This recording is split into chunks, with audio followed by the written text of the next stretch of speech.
Boa noite, meus amigos. Estamos aqui de volta. Como sempre, começamos este programa invocando a Santíssima Virgem Maria, o Santo Padre Pio de Pietrelcina, para que roguem a Deus que nenhuma injustiça se cometa nesse programa. Queria avisar aqui o seguinte: eu só vou responder a ligações nos últimos 15 minutos.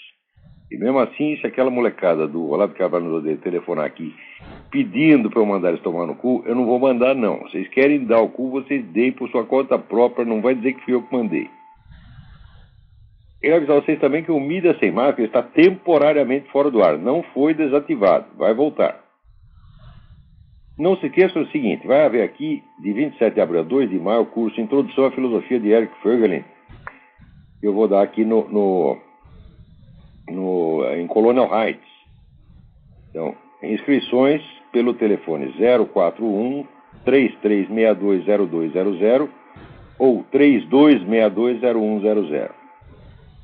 Também lembrar a vocês o curso que o meu filho Luiz Gonzaga de Carvalho está dando sobre princípios de simbolismo e cosmologia tradicional. O curso vai ser em Curitiba, São Paulo, Rio de Janeiro e Porto Alegre com a duração de 1 ano, começando em 14 de fevereiro. Também inscrições pelo mesmo telefone 041-3362-0200 ou 3262-0100. Também aqui agradeço muito a todas as pessoas que doaram sangue ao meu amigo Milton Treza. Eu aviso que nós espalhamos ali no Orkut, está funcionando, várias pessoas estão atendendo ao pedido. Ele foi operado de câncer no peritônio, está bem, graças a Deus, mas está precisando de 40 doadores de sangue aí no hospital AC Camargo, né, Hospital do Câncer, aí no bairro da Liberdade, em São Paulo. Outro aviso é o seguinte: no meu artigo Um Gênio da Inépcia passou um erro. Aquela citação bíblica atribuída ao Obama não é autêntica. Aquilo ali é um boato que já foi usado contra outros políticos em eleições anteriores. 4 leitores diferentes me avisaram disso e me mostraram boas fontes, mas que eu acho que é um boato mesmo. E, por outro lado, não se esqueçam de visitar o site www.seminariodefilosofia.org, onde agora há lá uma nova gravação sobre a questão do movimento revolucionário e genocídio, ou mais propriamente democídio, usando o termo do professor da Universidade do Havaí, Rudolf J. Rummel. Ele define o democídio como a liquidação de populações civis, especificamente por iniciativa de governos ou poderes políticos constituídos, para distinguir, vamos dizer, do genocídio, que é qualquer matança de população. Recebi aqui vários elogios ao meu artigo Educação ao Contrário, né? Aqui Zé Márcio Castro Alves diz: o artigo Educação ao Contrário só podia vir da sua lavra, esplêndido, emocionante. O José Saramago, Niemeyer, Luiz Inácio, Chico Buarque, professores brasileiros, filósofos da USP, enfim, todos enriqueceriam em muito suas biografias se ousassem pensar como Olavo de Carvalho. Olha, cá entre nós, eu acho que você também tem razão, mas eu não creio que eles são capazes de fazer isso, né? Também aqui o Guilherme também escreve aqui: parabéns pelo artigo Educação ao Contrário, concordo totalmente. A propósito, você lembra do tempo que o Mário Covas foi prefeito de ônibus da capital de São Paulo, que mandou estampar todos os ônibus da CMTC o seguinte: transporte coletivo, dever do Estado, direito do cidadão. Eles gostam de encher o cidadão de direito e o Estado de deveres, né? Porque não são eles não que vão cumprir. O dever do Estado, no fim, é cumprido com o dinheiro do contribuinte. Então eles gostam de puxar o saco das pessoas dizendo que elas estão cheias de direitos. Aqui o Edson Madruga também escreve aqui: muito obrigado. Né? Ele diz: os meus artigos, os seus textos são muito bons ou são demasiadamente bons. No caso da Educação em Contrário, se enquadra perfeitamente no segundo caso. Obrigadão. Aqui o Arnaldo Antônio Piloto também escreve aqui: né? Por 25 anos lecionei matemática aqui na província, Universidade Estadual de Maringá, e hoje sou professor e diretor de uma escola privada de ensino básico. É confortador encontrar no seu artigo respaldo para a pregação que faço.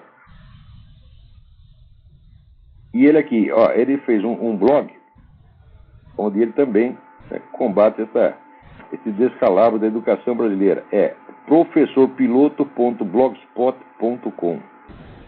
Muito obrigado, Arnaldo Piloto. Aqui, o Rafael Guimarães me pergunta se vai haver uma reedição das minhas obras mais antigas, Universalidade, Abstração, Caráter como uma Forma Pura e Personalidade e outros. Não, eu não pretendo reeditar essas obras porque eu estou aproveitando capítulos delas, estou em outros contextos, eu tiro dali e encaixo em outros trabalhos que eu desenvolvi depois. Tudo aquilo ali que foi publicado é tudo fragmento. Então agora eu estou tentando encaixar nos seus devidos lugares, né? Aqui, vamos lá.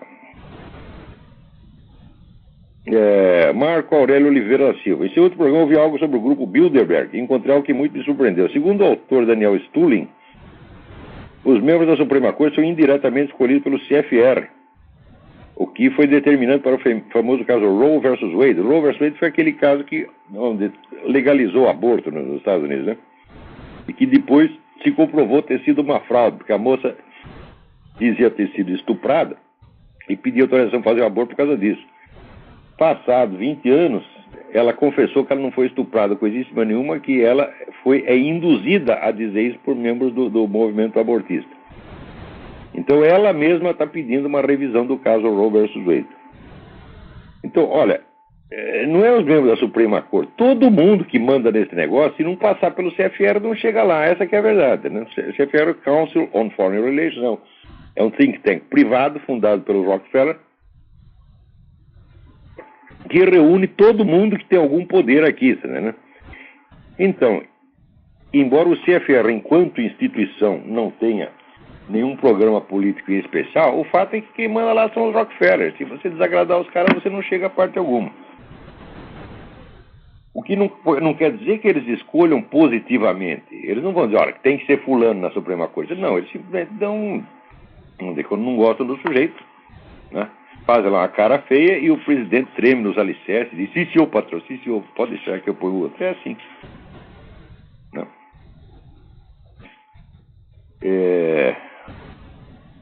Aqui o Mair Fortuna diz, encontrei com frequência uma referência ao gastar dinheiro do governo. Essa afirmação tornou-se um hábito. Ele todos sabendo que o governo não tem dinheiro. O governo nem produz nem bem nem serviço. Claro, o dinheiro é seu, seus trouxas. Dinheiro do governo coisa nenhuma, o dinheiro é seu, é de vocês, né? Vocês é que pagam. Aqui nos Estados Unidos, pelo menos as pessoas têm alguma noção de que esses caras do governo são empregados deles, mas no Brasil não tem, não. No Brasil todo mundo se considera. Se a gente chega lá no governo, ele vira o patrão, né? É incrível. É a mentalidade meio escravagista que sobrou no Brasil. Aqui, por exemplo, você vê, tem umas coisas fantásticas, né? O Obama mandou suspender todos os julgamentos de terrorista e teve um juiz militar que falou, não suspendo não, vou julgar o cara e mandar pra cana. E o Obama o que fez? Não fez nada, enfiou a viola no saco e ficou quietinho. Por quê? Qual é a única saída? A única saída que ele teria seria ele retirar a queixa contra o terrorista. Né? Mas se ele fizer isso vai pegar muito mal. Então não pode fazer nada. Então o juiz militar colocou o pinto em cima da mesa e o presidente teve que baixar a cabeça. Tá vendo? Quer dizer, a democracia ainda funciona aqui. Aqui, o Alfred Smith Palliser diz uma coisa muito certa. Ele diz, eu aqui os países também deveriam ser objeto da sua mensagem. Aliás, acho que eles deveriam ser objeto de estudo preferencial. Argentina, Uruguai, Chile, Peru, México. Né?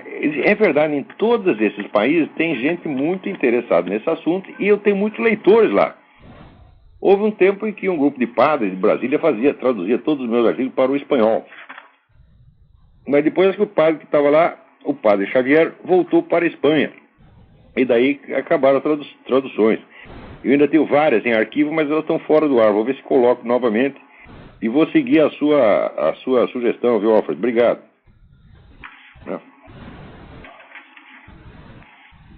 Olha, aqui o Marlos Guimarães quer saber se eu conheço o curso de filosofia oferecido pela Universidade Metodista de São Paulo. Eu não conheço, eu não quero opinar sobre nenhum curso que eu não conheço. Mas, em princípio, eu digo assim, eu sou totalmente contra o sistema universitário de ensino de filosofia, mesmo nos melhores centros universitários do mundo.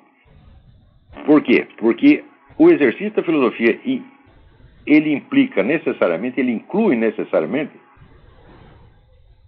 um aspecto moral, ético e psicológico, tá certo? Que normalmente é deixado para outros setores. Se você quer guiamento moral, você vai na igreja. Se você quer autoconhecimento, você vai na psicoterapia. Tá? Na verdade, a filosofia inclui tudo isso. Inclui necessariamente tudo isso. É só você ler o Platão direitinho, você vê que a filosofia não é só uma disciplina acadêmica, ela é um modo de vida e ela é uma prática de autoconhecimento. Então, tudo isso que hoje em dia está dividido em funções especializadas, o verdadeiro ensino da filosofia tem de concentrar em si. Tá certo? E eu não creio que seja possível fazer isso dentro do esquema universitário. Então, a filosofia virou apenas uma disciplina acadêmica. Por que ela não pode ser isso? Porque quem exerce a disciplina acadêmica não é uma pessoa concreta, é um profissional, quer dizer, um aspecto abstrativo da sua personalidade. Você fala aquilo, as coisas que você fala, não enquanto pessoa, enquanto ser humano, você fala enquanto profissional. Quer dizer, isso aí já é uma espécie de, consolidação oficial da paralaxe cognitiva. Então, tem muita coisa que você só vai falar na cátedra como profissional, mas nas quais você não precisa acreditar como ser humano. Então, isso aí já não é uma situação propícia à busca da verdade. Quer dizer, você vai transformar o exercício da filosofia como se fosse um exercício de ciência experimental. A ciência experimental é um empreendimento coletivo, tá certo? No qual cada um só participa abstrativamente enquanto profissional. Se o sujeito fizer uma pesquisa científica direitinho, seguir todos os passos e atingir o resultado verificável, pouco importa que ele mesmo não acredite naquilo. Mas na filosofia não é assim, porque a filosofia é sobretudo um exercício crítico sobre o próprio processo e sobre a própria validade do conhecimento. Então, esse exercício tem que ser feito pela pessoa inteira, quer dizer, todos os elementos da sua consciência têm que estar todos ligados ao mesmo tempo.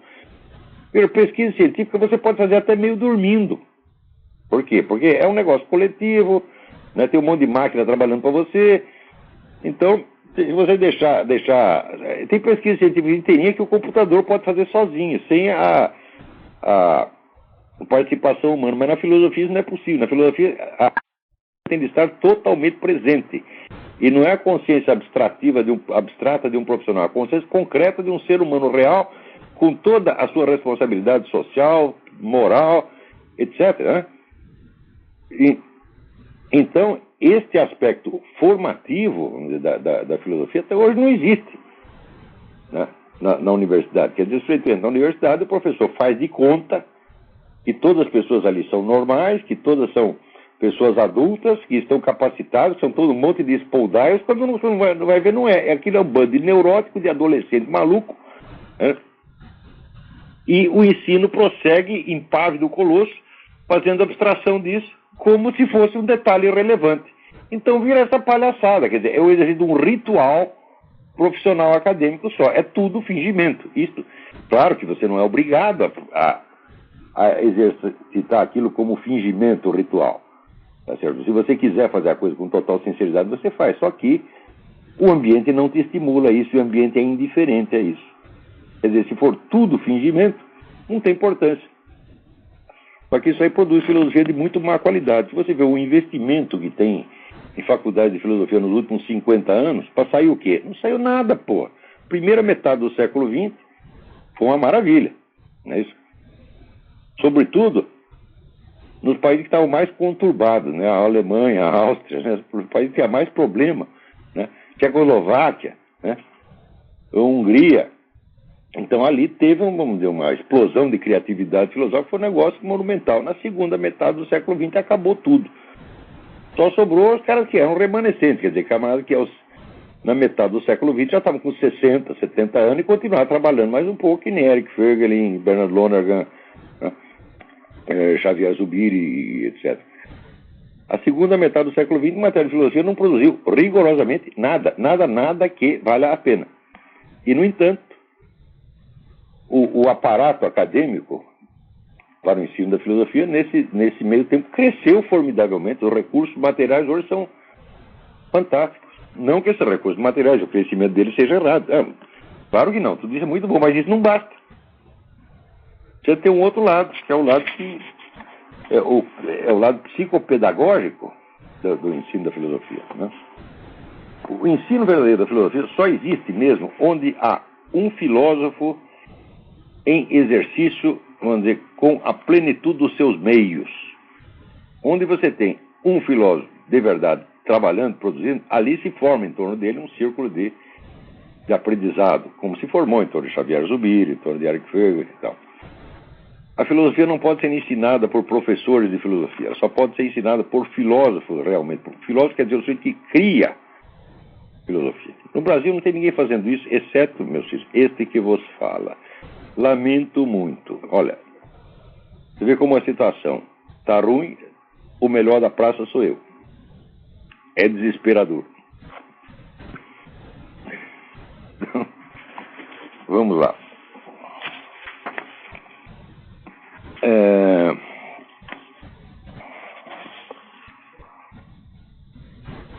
Olha aqui está. Olha, Luiz Gonçalves. Conversei com um membro da Igreja Batista que mora nos Estados Unidos e está muito bem informado sobre Barack Obama. Ele citou os seus artigos, né? E diz aqui, ele escreve para o Luiz. A farsa chamada Barack Obama é bem conhecida do público conservador dos Estados Unidos. Existem muitos sites e blogs que tratam do assunto. Tudo que o Olavo de Carvalho fala nos seus programas e artigos já está bem documentado em outros sites seculares de cristãos.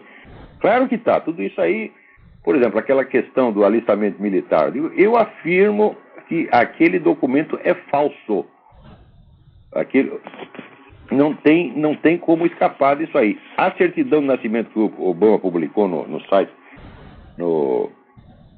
no site agora, acho que não sei o que, Daily Kos, e que depois foi publicado pela própria campanha do Obama, é falso também.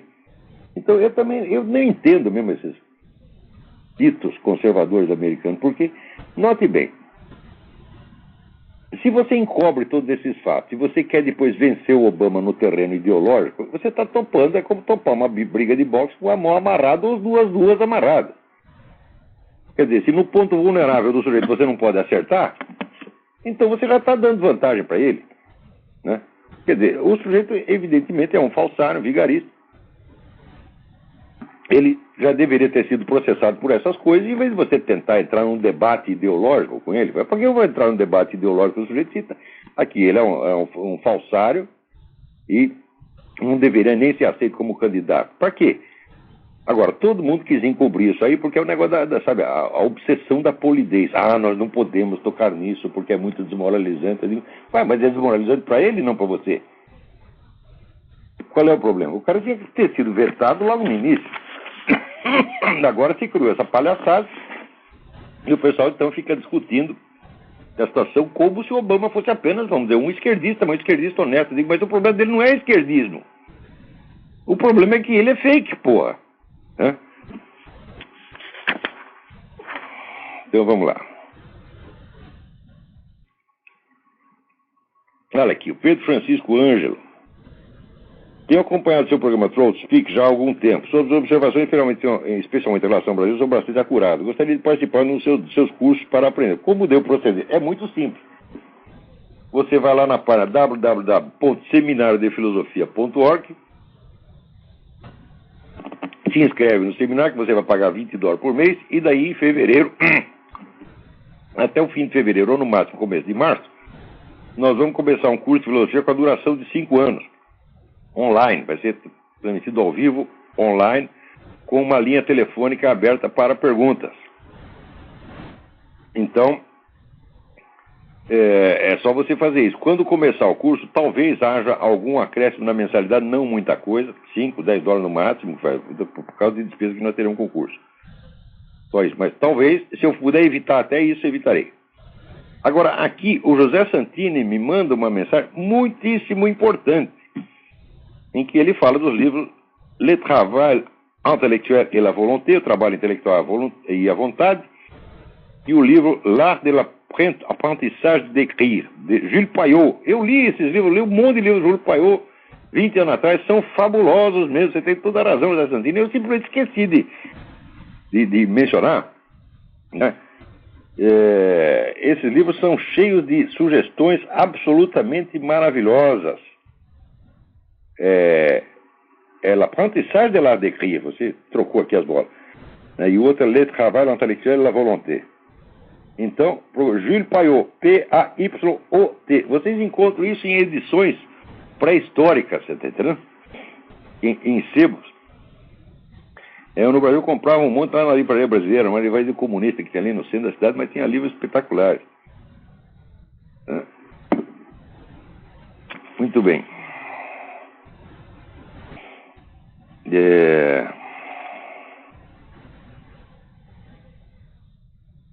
Vamos lá.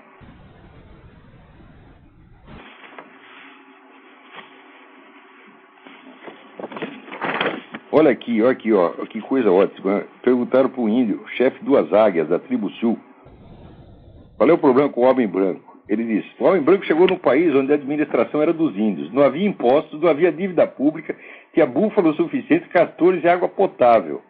O feiticeiro fornecia serviços médicos sem cobrar e as mulheres faziam todo o serviço, exceto a caça. O homem índio passava seus dias caçando e pescando e as noites fazendo sexo. Só o homem branco idiota poderia pensar que o sistema aquele poderia ser melhorado.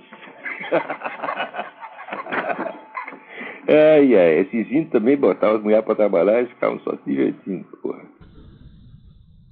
Daí aqui, o Genário Alves Vieira Filho, gostaria que o senhor comentasse essa aberração. Ele me manda um vídeo com um debate no Sintusp, Sindicato dos Professores da USP,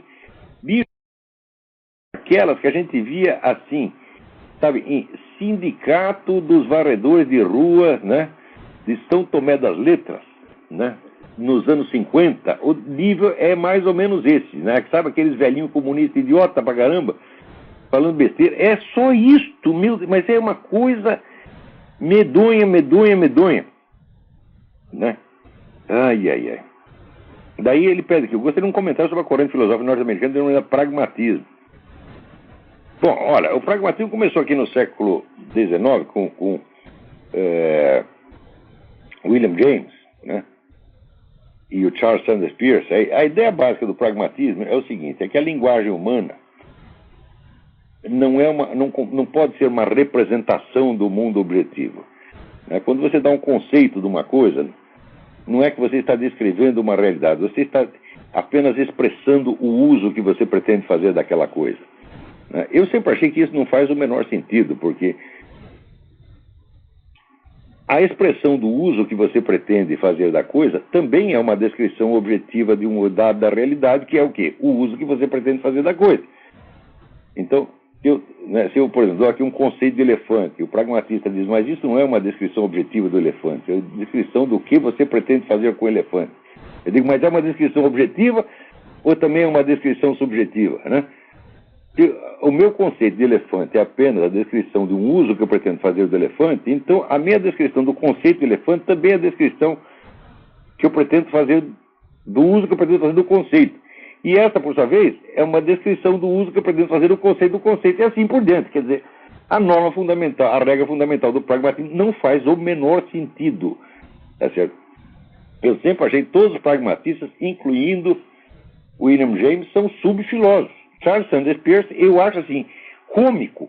Eu escrevi um negócio sobre Charles Sanders Peirce, outro sobre o Richard Rorty. Eu acho esses camaradas cômicos. Eles dizem coisas que assim, que não... simplesmente não dá para engolir, né? É uma filosofia muito fraca. O que não quer dizer que às vezes não contém ali uma observação psicológica, não filosófica, não lógica, mas psicológica, aguda. William James era um excelente psicólogo. Né? Bom, agora aqui, essa carta também é importante, Tiago Tondinelli. Né? Vem aqui com um nome, mas quem assina é outro. Tiago Tondinelli, essa carta é importante. Tenho a seguinte dúvida e gostaria de ajuda. Muita gente atrela a arte moderna de 1922 como sendo irmã ideológica do comunismo, já que esses dois movimentos revolucionários desejavam quebrar a tradição em suas esferas de influência. O primeiro no âmbito estético e o segundo no político. Contudo, os mesmos intelectualóides que ele dizem que a prova de que o nazismo seria de direita é que Hitler atacava a todo instante a arte contemporânea e defendia um certo paisagismo, estilo clássico greco-romano. Ai, meu Deus do céu, mas esses camaradas dizem tanta besteira, Tiago, tanta besteira. Em primeiro lugar, no modernismo de 22, havia de tudo, havia E comunista não tinha nenhum. Depois alguns se tornaram comunistas. O Oswaldo de Andrade se tornou comunista, como ele depois se tornou fascista, direitista, católico. O Oswaldo de Andrade mudava de partido toda semana. A maior parte ali depois foi pro integralismo, a começar por próprio Plínio Salgado. Plínio Salgado era um dos caras do movimento de 22. Né?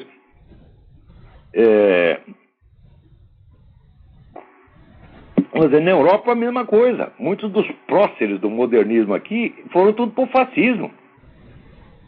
Quer dizer, que história é essa? 22 está ligado ao comunismo. No Brasil está muito mais ligado ao integralismo do que ao comunismo. Né? E depois, o Hitler era contra a arte moderna, mas Stalin também. A campanha que o Hitler fez como a arte burguesa decadente era a mesma coisa que o Hitler falava, era o que eles falavam na União Soviética. Quanto camarada não foi parar no Gulag por praticar a tal do modernismo decadente? Então tudo isso aí é uma besteira. Olha aqui, o fascismo e o comunismo, nazifascismo e o comunismo são ambos movimentos que se integram no modernismo. Né? Leia o livro do Modris Eckstein, The Rites of Spring, os ritos da primavera. Está tudo explicadinho ali. Né? Tiago, qualquer coisa que você escute desse pessoal comunista, qualquer coisa que eles digam sobre o que quer que seja, é sempre besteira. É sempre, sempre, sempre. Olha, até uns anos atrás eu achava que pelo menos como fornecedores de informações, de dados, a gente podia levar eles a sério. Nem isso você pode. Não só nas opiniões, nas interpretações gerais que eles dão, mas até na simples descrição de fatos miúdos. Eles mentem. Você vê, eu acreditei naquele livro do Chiavenato sobre a Guerra do Paraguai. Foi a última vez que eu citei um esquerdista como fonte. Puta que pariu, nunca mais faço isso. Citei lá o Chiavenato. Daqui a pouco sai o livro, né? Do outro professor da USP, o Maldita Guerra, o livro do Doratioto, Maldita Guerra, mostra que o Chiavenato mentiu tudo, inventou tudo, porra. Então, confiar em comunista, nunca mais. Comunista serve para você, bom dia, você vai buscar seu guarda-chuva que vai chover. Então vamos lá. Agora, aqui tem umas notinhas que eu preciso dar para vocês, porque é um negócio muito assombroso mesmo. Olha aqui. Vocês sabem que o pessoal pergunta como é que está indo o governo Barack Obama. Veja as realizações do Barack Obama na sua primeira semana de governo. Então, a primeira coisa que ele fez foi fazer um telefonema internacional. Para quem que ele fez? Para o Mohamed Abbas, que é o homem lá da Al-Fatah, né? O homem da organização palestina, né? E ficaram trocando beijinhos, né? Só que agora é o seguinte, agora saiu a notícia aqui do Aaron Klein, no World Net, dizendo, olha, quem está soltando bomba lá em Israel não é só o Hamas, é o Al-Fatah também. Olha só, segunda coisa que o Barack Obama fez, dar uma entrevista para a TV árabe Al-Arabiya, de cuja sede se soltavam foguetes também contra Israel. E o Barack Obama dando entrevista para os caras, puxando o saco deles, praticamente pedindo desculpas pela política externa americana, né? E lambendo o saco desses caras que são nitidamente pró-terroristas. Terceira, né, iniciativa do Barack Obama. Mandar fechar a prisão de Guantánamo, onde tem lá os terroristas, ao mesmo tempo com cupim. Presta bem atenção, quer dizer, vai espalhar terrorista para tudo quanto é lado. Os caras que foram soltos de Guantánamo, nesses últimos meses, vários deles já reapareceram, já se reescreveram, né? Se realistaram nas tropas terroristas e estão lá soltando bomba. Agora, ao mesmo tempo que o Barack Obama fechava a prisão de Guantánamo, um cupincha dele, deputado Alcee Hastings, democrata da Flórida, introduzia na Câmara de Deputados um projeto para constituir 6 campos de prisioneiros civis sob guarda militar, para emergências, diz ele. Você sabe o que é isso? Sabe qual é o nome disso aqui? Campos de prisioneiros civis sob guarda militar. Isso aqui é a definição de campo de concentração. Você não vai estar sob a guarda de polícia, você não é preso individualmente, é prisão para massas de pessoas sob guarda militar. 6 campos de concentração, quer dizer, solta os terroristas e prende os americanos. Quarto empreendimento do Barack Obama na sua primeira semana de governo. soltaram uma verba de 4 bilhões para a ONG Acorn, que trabalhou para ele na campanha e que está, nesse momento, sob investigação por ter espalhado títulos de eleitor falso para ajudar a eleger o Barack Obama. Isso aqui, normalmente, daria impeachment na mesma hora. Mas como é Barack Obama é intocável, então ninguém nem sequer comenta. E a notícia sobre os campos de concentração nem mesmo saiu. Quem descobriu isso? O Jerome Corsi. Jerome Corsi, no blog dele, e no Blog Talk Radio, no WorldNet dele, ele publica isso. O Jerome Corsi descobre tudo. Então o que ele faz? Ele lê as atas do Congresso, porra, ele sabe o que está acontecendo lá. Agora, se você não lê as atas do Congresso, você não fica sabendo de nada. É capaz de passar esse negócio e de repente ter lá 6 campos de concentração funcionando. Quer dizer, campos militares para presidentes, para presos civis, gente. Vocês sabem o que é isso? É monstruosidade.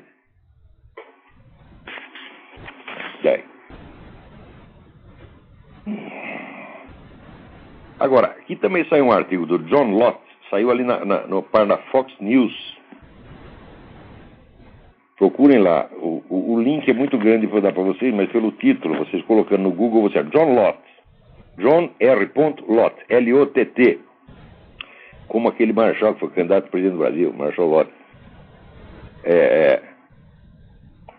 O título do artigo é Democrats Economic Plan.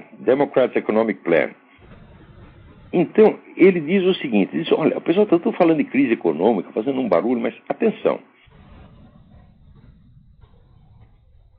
Durante quase um terço de todos os meses das décadas de 1970, 1980 e 1990, houve uma taxa de desemprego igual ou maior do que agora. Segundo, a inflação hoje está na taxa mais baixa das últimas 4 décadas. O crescimento do Produto Nacional Bruto pode ter caído 0,5% durante a última quarta parte do ano passado. Só que ele fez isso depois de ter crescido 2,8% na quarta parte anterior. Portanto, ele cresceu 2,3%.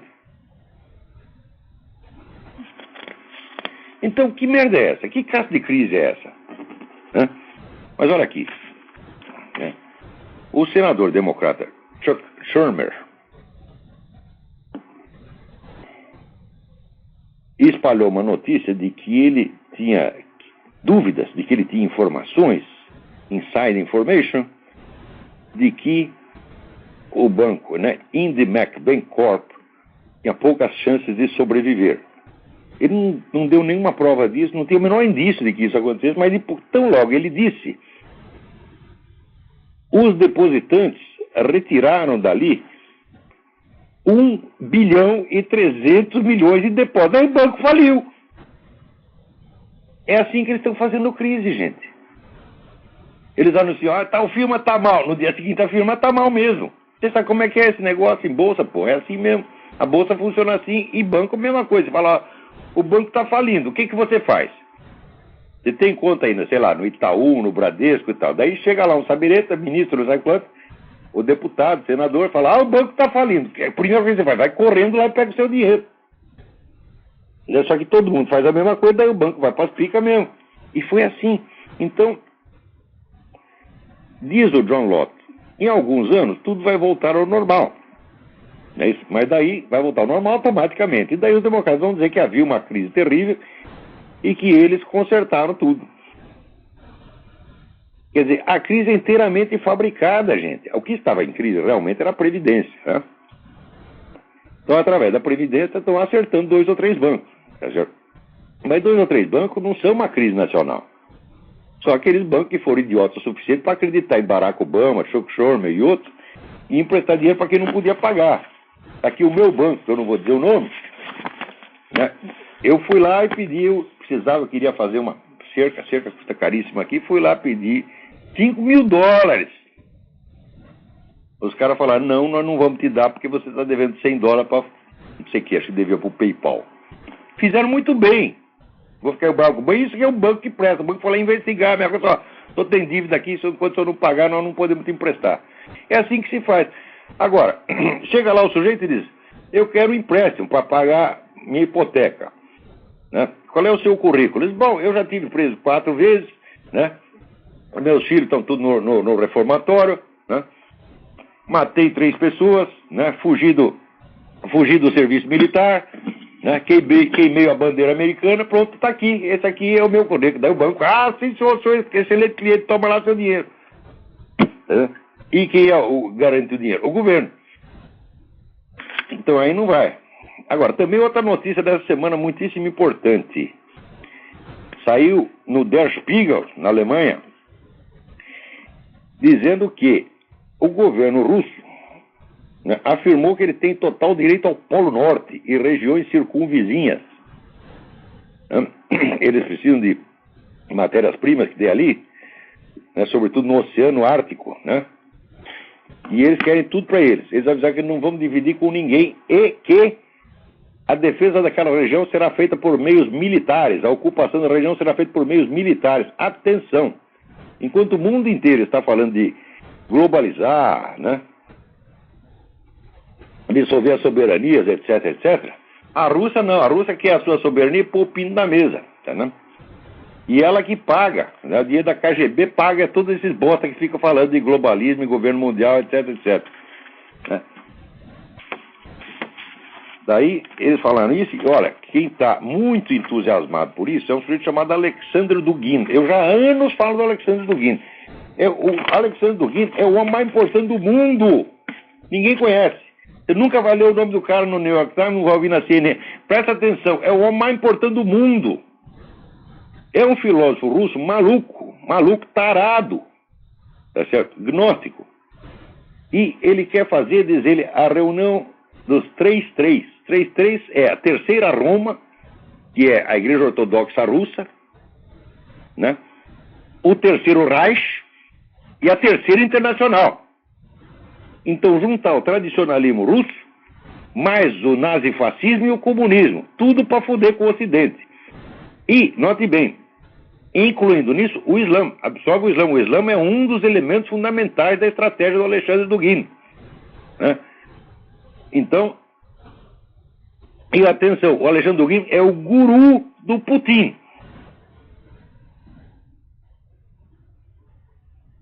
Vocês já ouviram algum comentarista político, né? Luiz Felipe D'Alencastro, Kenneth Maxwell, essa putada toda que escreve na Folha de São Paulo, todas essas mentes iluminadas da USP, ninguém sabe nem que existe Alexandre Dugin, porra! Né? E eu estou falando para você, esse é o homem mais importante do mundo, porque são as ideias desses malucos, né? Tem aquele famoso poema do Heine, né? Que o sujeito está dormindo e aparece um cara com espada, enfia a espada na garganta dele e fala, eu sou a ação dos teus pensamentos. É isso? Então, os filósofos têm ideias de merda, tá certo? E em seguida espalha a merda historicamente pelo mundo. Demora um tempo, quer dizer, o poder intelectual, ele é indireto e de longo prazo. Muitas vezes você não está vivo para desfrutar os efeitos da sua autoridade. Você diz a coisa hoje, ela vai virar realidade depois de 30, 40, 50 anos. Mas é o poder mais forte que existe. Por quê? Ninguém faz nada sem pensar antes. Tudo que está no campo da ação está na cabeça. Então aquele sujeito que tem a capacidade de colocar alguma coisa na sua cabeça, ele vai dirigir as suas ações mais cedo ou mais tarde. Então Alexander Dugin, embora seja maluco, a meu ver, tá certo? Maluco não no sentido vulgar da coisa, mas no sentido de desejo, de poder, que a gente faz. A definição do revolucionário, o que é? É o sujeito que inventa um mundo melhor a ser executado mediante a concentração do poder. Então ele entra exatamente nessa definição. Só que é a maior concentração de poder da história humana. Se juntar essas três merda, ó, a Igreja Ortodoxa mais o Islã, né? E o terceiro Reich, os remanescentes nazifascistas do mundo inteiro, que é gente pra caramba. Isso não tem uma força política organizada, mas tem uma força ideológica remanescente ainda muito forte, e vai ter sempre, porque isso é um aspecto estrutural da modernidade, né? E mais a terceira internacional, os comunistas. Você já pensou juntar toda esta merda, né? Olha só. Então, preste atenção nesse nome, Alexandre Dugin. Eu logo vou escrever alguma coisa sobre o cidadão. Ele leu, assim, os gurus dele são Júlio Zévola, René Guénon, Karl Marx, Bakunin, mistura tudo. A ideia dele, presta bem atenção, é uma ideia que também não é dele. Em ficção já existia isso no livro do Raymond Abedjo, A Fossa de Babel. Então, A Fossa de Babel é um dos romances mais letrados que eu já vi na minha vida. É uma organização secreta de intelectuais de primeiríssimo plano, do nível do Alexandre Dugin, pelo menos todos eles, que dirige secretamente todos os movimentos ideológicos do mundo. Comunista, nazista, fascista, terrorista islâmico, etc, etc, etc. E, olha, passou um tempo que era ficção no Raymond Abedjo, está virando realidade através da pessoa do seu Alexandre Dugin. Quer dizer, o Alexandre Dugin já não, ele é um personagem do Raymond Abedjo, mas é um personagem que existe realmente, entendeu? Quer dizer, saiu das páginas da Fossa de Babel e se encarnou no sujeito chamado Alexandre Dugin. Então já existe como um movimento intelectual organizado. E também já existe como ação política através do seu Vladimir Putin. Olha como as coisas acontecem. Vem os idiotas dizer que a economia rege a história. A economia não rege nada, meu filho. A economia só produz meios, ela ou te dá os meios ou não só nega os meios. Mas ela não decide. Tá certo? O que decide é o fator intelectual e espiritual de longuíssimo prazo. Tá certo? Então, você quer saber o que vai acontecer no futuro? Veja o que os intelectuais menos conhecidos, mas mais capacitados, estão falando hoje. Se no meio desses intelectuais mais capacitados aparece um maluco revolucionário gnóstico, pode ter certeza que a putada na geração seguinte vai estar fazendo tudo aquilo que ele mandou. Agora, se chegar um sujeito dando bom conselho, etc., né, como Platão deu um monte de bom conselho, Aristóteles deu um monte de bom conselho, São Tomás de Aquino deu um monte de bom conselho, o Eric Fegel deu um monte de bom conselho, aí ninguém quer saber. Os bons conselhos são seguidos só individualmente, mas os maus conselhos são seguidos coletivamente. Então estão eles lá tomando, a Rússia tomando posse do Oceano Ártico e mandando todo mundo, né, para casa. Veja que coisa. Agora, eu recebi um apelo aqui de um cidadão americano chamado David Goldman. Ele foi casado com uma brasileira. E a brasileira se separaram, a brasileira foi para o Brasil, né, com o filho, morreu. E o sujeito que era, vamos dizer, amante, companheiro, sei lá o que, dela no Brasil, ficou com o filho. Agora o David Goldman quer o filho de volta. Ele fez um apelo que eu investigasse o assunto e escrevesse algo. Eu não posso dizer mais nada além do que eu disse aqui. Por quê? Porque pela lei brasileira, esses casos de família transcorrem em segredo de justiça. Então, eu não posso nem dizer o que eu acho do caso. Mas, de qualquer modo, aqueles que tiverem interesse, vocês podem ler os apelos do David Goldman, né? Estão circulando pela internet. O nome escreve David Goldman com um N só. O filho chama-se Sean. Então, www.bringseanhome.org. Leiam lá. Não posso dizer mais nada. Escrevi para o cidadão lá no Brasil que está com a criança e o homem desse esclarecimento falou, olha, a coisa transcorre em segredo de justiça, então nem eu mesmo posso falar nada. Então, se ele não pode, muito menos eu.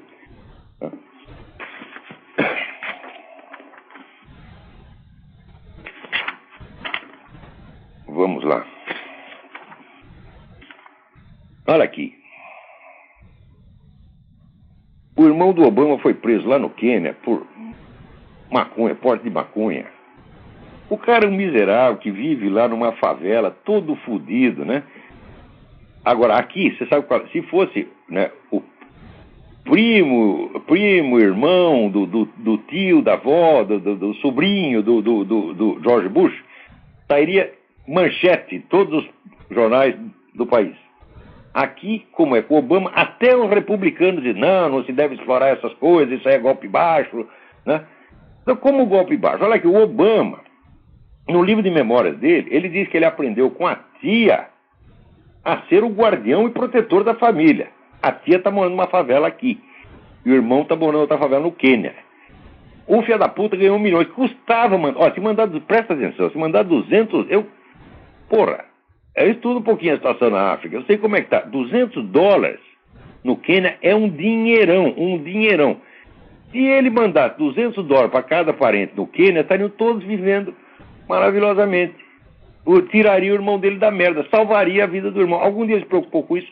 Jamais. Agora, o cara que não se gaba de ser o guardião e protetor da família e não manda, se quer 100 ou $200 por irmão, deixa o irmão nessa coisa, é claro que é um irresponsável. Não é isso? Né? E o irmão tá lá, fumando maconha para ver se aguenta essa situação. Eu também fumaria maconha, encheria a cara, tomaria pico, faria tudo. Olha lá, tem a foto do lugar do sujeito mora. Se eu morasse num lugar daquele, tava eu lá tomando pico, se tivesse dinheiro para pagar o pico, evidentemente. Ele deve ter conseguido de graça. Agora aqui, vocês sabem que aquele bispo Williamson, né, que foi um dos 4 bispos que foram reintegrados na igreja agora pelo Papa Bento XVI, né, o sujeito foi excomungado no tempo do concílio por ter sido sagrado bispo contra a vontade do Papa, sem autorização do Papa, pelo cardeal Lefebvre. Acontece que, examinando direitinho as leis lá, o Bento XVI chegou à conclusão de que esse negócio era inválido, de que essa excomunhão era inválida, então ficou sem efeito. Não é que ela foi suspensa, ela foi declarada nula, quer dizer, ela não valia no instante, pelo Código de Direito Canônico, ela não valia no instante em que foi decretado. Foi só isso que o Papa fez. Bom, acontece o seguinte, que 20 anos depois desse acontecimento, 20 ou 30 anos depois desse acontecimento, esse bispo Williams andou lendo lá uns negócios do tal do revisionista e chegou à conclusão de que o Holocausto não aconteceu e disse isso. Tá certo? Agora, o mundo inteiro deve estar protestando. Não pode tirar a excomunhão dele porque ele falou que o Holocausto não existiu. Isso é inteiramente absurdo. Você, por conta de um novo delito, e que não é um delito eclesiástico, é um delito civil. Porra! Vocês não pensam? Né? Você vai manter uma situação, uma penalidade canônica anterior referente a outro crime e que é juridicamente inválida. Você querer que o Papa faça isso? Ora, se o Tribunal Eclesiástico fizesse isso, qualquer primeiranista de direito ia rir da cara desse tribunal, ele ia se desmoralizar completamente. Vocês querem fazer um negócio contra o bispo Williamson, vocês metam um processo nele. O Papa não tem absolutamente nada a ver com isso. Agora fica até esse Hans Kung, exigindo a renúncia do Papa. Hans Kung é uma besta quadrada, um vendido, comunistinha. Nada o Hans Kung diga. O que o Hans Kung diz só tem importância na Folha de São Paulo. Me empresta o Hans Kung em 10 minutos, tá certo? E depois ele de joelho de 4, porque é uma besta quadrada, mentirosinho, é um Leonardo Boff alemão, tá entendendo? Agora, você veja, o pessoal, o grande rabinato de Israel, rompeu relação com o Vaticano por causa disso, mas que estupidez, meu saco! Nesta hora, que está o mundo inteiro descendo o cacete de Israel, né? Israel precisando de todo o apoio que possa angariar, eles vão arrumar uma briga com o Vaticano por causa disso. Não tem motivo para arrumar briga por 2 motivos. Primeiro, o bispo Williams já pediu perdão ao Papa por ter dito isso do Holocausto. Segundo, o Vaticano já emitiu a declaração dizendo que isso é muito errado, que isso é um pecado, que ele nunca podia ter feito isso. Agora, se o sujeito cometeu o pecado, foi lá pro Papa, já pediu perdão, o Papa é obrigado a perdoar, porra, vocês entendem? Agora, não basta o cara pedir desculpa, não basta o cara voltar atrás? Então, que merda é essa? Isso é coisa de intrigante, que quer criar problema, quer criar ruptura entre Israel e os cristãos. Por quê? Porque os cristãos hoje são os maiores aliados de Israel. Então tem que quebrar essa aliança para foder com Israel de vez. Então vai um cara, sopra na orelha do rabino, olha aqui, o cara negou o Holocausto, vamos criar um rolo. O idiota cai e faz uma coisa dessa. Olha, isso aí é o seguinte, o Papa já fez o que tinha que fazer e o bispo Williamson também já fez, já pediu desculpas em público e pronto, acabou. O que mais se pode fazer depois disso? Agora, querer criar um caso diplomático internacional por causa de uma coisa que Já foi que o cara já se desculpou. Porra, que maluquice é essa? Isso é muito querer explorar, né, um episódio pequeno para criar uma crise que pode prejudicar seriamente. Não o Vaticano, pode prejudicar Israel, porra. Que tá todo mundo lá querendo foder com Israel. Daí, acontece isso, aí os terroristas esfregam a mão. Falam, oba, agora eles vão brigar com o Vaticano. Todo mundo vai descer o cacete neles. Puta que pariu. Agora, aqui o deputado Ettore Pirovano, do Partido Conservador, né, desceu o cacete aí no Tarso Genro, dizendo, não parece que o Brasil seja conhecido por seus juristas, mas sim por suas dançarinas. Olha, se ele dissesse isso 40 anos atrás, seria até injusto. O Brasil já teve Clóvis Bevilacqua, Francisco Campos, Miguel Reale, teve grandes juristas no passado. Hoje, quem é o jurista? É Tarso Genro, é o Nelson Jobim. Meu Deus do céu. Então tem razão. Esses não servem nem pra dançarina, pô. Já pensou botar o Tarso Genro lá no show de traveco? Nem isso ele vai saber fazer direito. Agora, aqui, saiu na imprensa italiana, tá saindo um monte de ex-companheiro de militância do Cesare Battisti, dizendo, olha, nós não temos nada a ver com esse cara não, esse é um assassino, ele matou mesmo os 4 fulanos, tá entendendo? Quer dizer, até os comunistas querem se limpar do Cesare Battisti, mas no Brasil eles gostam de tudo o que não presta. Peraí, tem um telefonema aí. Alô, Olavo? Oi, é Eduardo. Eduardo, tudo bem? Tudo bem? Eu falo do Japão. Do Japão? Isso. Tudo bem? Tudo bem. Eu gostaria de que o senhor fizesse algum comentário sobre o Japão, no que se encaixaria nesse contexto da nova ordem mundial. Olha, se eu soubesse eu diria, mas já me fiz essa pergunta, mas eu não tenho resposta. Eu não tenho informações corretas. É porque assim, eu moro aqui. Oi. Eu moro aqui no Japão, né? E a situação atual é da crise tá tomando conta, né, geral, né? E o que a gente percebe é que mercados, vamos supor, de produtos importados estão sumindo do Japão, né? E eu não sei se é verdade, mas eu ouvi um certo comentário que o Japão tentou, de certa forma, mexer no processo da internet. Você acha que seria possível? O Japão está tentando se fechar de novo? Eu já me perguntei isso aí. Falei, mas qual é o papel do Japão nesse negócio? Mas não encontrei um único trabalho que me explique isso de direito. Quando houve aquele negócio daqui, veja aquele russo que disse que os Estados Unidos vão se dissolver e desmembrar em 6 regiões, uma dessas regiões estaria sob a administração do Japão. Essa coisa que esse russo falou não é um diagnóstico, isso é um projeto. Tá certo? Esse projeto está circulando nos altos círculos lá do governo russo. Se esse projeto está circulando, então alguma conversa com o Japão já houve, porra. Mas eu não encontro mais nada sobre isso. Nada. Quem tiver, por favor, me mande. Tá ok, então, Olavo. Obrigado, um abraço. Pelo lembrete extremamente importante. Aqui, Paulo Antunes me pergunta. Gostaria de perguntar se o senhor poderia esclarecer, se possível, sobre essa convergência que diz comunistas, neonazistas e islamitas contra a democracia ocidental. Eu estou dizendo para você, tudo isso foi inventado por um sujeito chamado Alexandre Dugin. Tá certo? Então, é um camarada muito perigoso, porque você veja, o sujeito, para ele poder ler Júlio Zévola e Karl Marx e Bakunin ao mesmo tempo, ele precisa ter uma elasticidade mental muito rara. Muito rara. Tá certo? Mas o problema do Dugin é o seguinte, é um sujeito de uma cultura enorme, mas você vê que a base filosófica dele é extremamente frágil. Ele não conhece filosofia clássica, ele só conhece a coisa da modernidade. Então, leu essas coisas, Júlio Zévola e Karl Marx e Bakunin ficou enfeitiçado, tá entendendo? Vamos lá. O que mais temos aqui? Aqui não tem mais nada. Aqui, né? Ainda temos alguns minutinhos. Muito bem, procure na internet um artigo Ofensiva contra as Forças Armadas Latino-Americanas, do Alejandro Penha Esclusa. Extremamente importante este artigo, né? Também procure na página do Lew Rockwell uma entrevista do Gerald Celente, Celente, sobre a depressão, sobre a crise. Gerald Celente é um cara que é um analista econômico, já fez sempre previsões muito acertadas. E ele está fazendo as previsões mais apocalípticas aí. O link é muito comprido, não dá para dar para você. Mas procura na página Lew Rockwell, Rockwell, entrevista com Gerald Celente, Celente. Agora está aqui o Obama de que o Lula deve controlar a esquerda latino-americana. Uai, mas não é isso já que o Lula faz? Não, o Lula, o fundador do Foro de São Paulo, né?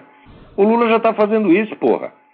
E é por isso mesmo que está esse problema. O pessoal acha aqui que o problema aqui é só o Hugo Chávez, né? E que o Lula é bonzinho. Não, mas porra, o Hugo Chávez é criatura do Foro de São Paulo, porra. Ai, meu saco. Isso quer dizer que toda aquela besteirada que a Condoleezza Rice falava, né? Continua sendo a orientação oficial do governo americano, né? O Hugo Chávez é malvado, o Lula é bonzinho. Então o Lula tem que controlar a esquerda latino-americana, como se ele tivesse feito outra coisa desde 1990, quando fundou o Foro de São Paulo. Agora, para ver que nem tudo é notícia má, o New York Times encerrou o ano 2008 com um prejuízo líquido de 57 milhões de dólares, contra um lucro de 208 milhões no ano anterior. É claro, tá vendo o que dá mentir, tá totalmente desmoralizado esse jornal. O New York Times já teve que arrendar metade do seu edifício para pagar suas dívidas. E se continuar assim, se não tomar jeito, se não tomar vergonha na cara, né, vai acabar mesmo. A propósito disso, leiam o livro do Bernard Goldberg, A Slobbering Love Affair, starring Barack Obama. Está aqui com uma capa que parece aqueles cartazes de filme romântico dos anos 50. The True and Pathetic Story of the Torrid Romance Between Barack Obama and the Mainstream Media. É um meloso caso de amor, né? Não percam isso aqui, é um livro... O Bernard Goldberg escreve assim que você passa mal de tanto dar risada.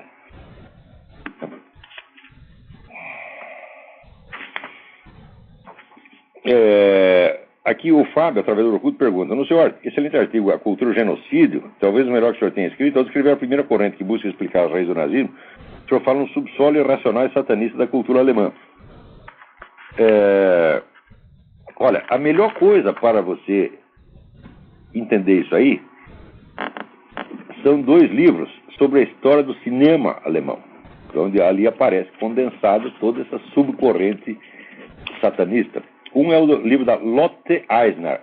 Lotte, L-O-T-T-E, Eisner é E-I-S-N-E-R. E o livro chama-se A Tela Demoníaca. Há uma tradução no Brasil. E o outro é o livro do Siegfried Kracauer, de Caligari a Hitler. Também é um livro sobre a história do cinema. Kracauer, K-R-A-C-A-U-E-R. Esse também foi publicado no Brasil. Dê uma procurada nesses dois livros, você vai entender tudo o que eu estou querendo dizer. Essa subcorrente existe. Agora, o que está provado que está errado é atribuir a esta corrente a causa, vamos dizer, do genocídio nazista. Porque o genocídio, como técnica de governo, já tinha sido inventado e aprimorado pelo governo soviético. E os alemães foram lá e copiaram toda a tecnologia. Então você não pode explicar por um fator específico da cultura alemã algo que foi copiado da Rússia. Não faz o menor sentido. Mas isso não quer dizer que essa subcorrente cultural não existisse e que não ajudasse em nada, tá certo? A enlouquecer a cabeça dos alemães. Claro que existia, mas as causas do genocídio não são causas específicas nacionais alemãs. Aquilo é um movimento internacional que o alemão simplesmente tomou carona e foi em frente. E com isso parece que acabou o nosso tempo, né? Então, muito obrigado a todos, até a semana que vem e muito obrigado.